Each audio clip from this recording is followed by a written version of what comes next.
High বন্ধুরা, সবাই কেমন আছো? আর সবাইকে জানাই গুড মর্নিং, শুভ সকাল। তো আজকে জেঠিমাদের বাড়িতে রান্না করতে যাইনি, আজকে বাড়িতেই রান্না করছি। তো চলো কি রান্না করছি দেখে নাও। এখানে ডাঁটা, আলু আর কাঁঠালের দানা, আজকে এটা দিয়ে তরকারি হবে, সেদ্ধ করে নিয়েছি একসাথে। কাঁকরোল আর আলু দিয়ে ভাজা করবো।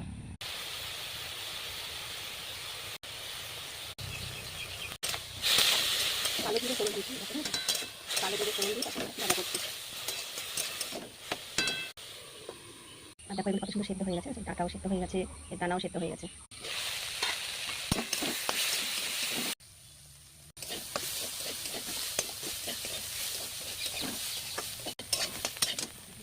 ভাজা দেবে, নামিয়ে নেবো, এটা হয়ে গেছে।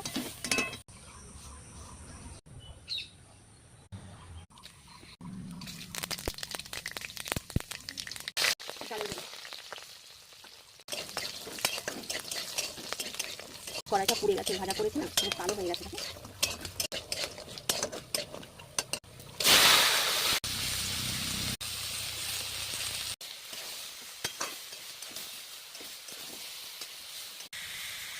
দেখো ভাত, বুঝেছো, গরম গরম ভাত।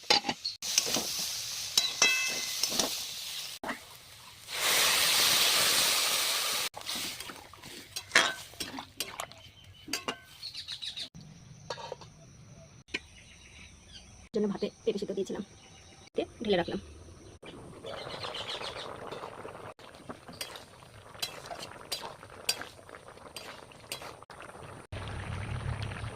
ভাজা মশলা দিলাম আর একটু চিনি দেবো।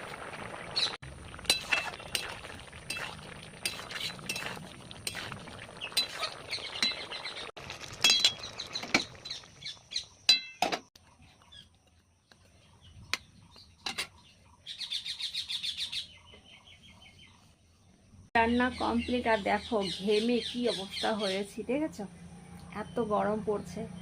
আর মনে হচ্ছে বৃষ্টি হবে, মেঘও হয়েছে। ঠিক আছে, তো আজকে মাছ পাইনি, কারণ আজকে মাছ বাজারটা বন্ধ। ঠিক আছে, তো সেই কারণে আজকেও নিরামিষ খেতে হলো, আবার কালকেও খেতে হবে সোমবার। তো যাই হোক, নিরামিষ আমার কোনো ব্যাপার না, আমার চলে, আমার বরের একটু কষ্ট হয়। ঠিক আছে, তো তোমরা কে কে খাবে চলে এসো। ওই তো রান্না তোমাদের সাথে শেয়ার করলাম, দেখলে। আর কে কে এরকম সবজি খেতে ভালোবাসো? ডাঁটার তরকারিটা আমি শুকনোই করবো ভেবেছিলাম, কিন্তু যেহেতু একটা সবজি, তো একটু ঝোল না করলে ভাত খেতে পারবে না, তো সেই কারণে। তো আমার রান্নাটা কেমন হয়েছে অবশ্যই কমেন্টে বলো, ভালো লাগলে একটা লাইক কমেন্ট করে দিও। আর কি বলো বন্ধুরা, আর তোমাদের এখানে কি ওয়েদারটা এরকম নাকি? আমাদের এখানে প্রচণ্ড মেঘ করেছে, আর ঘেমে দেখো। তো সবাইকে টাটা, আবার সবাইকে জানাই শুভ সকাল।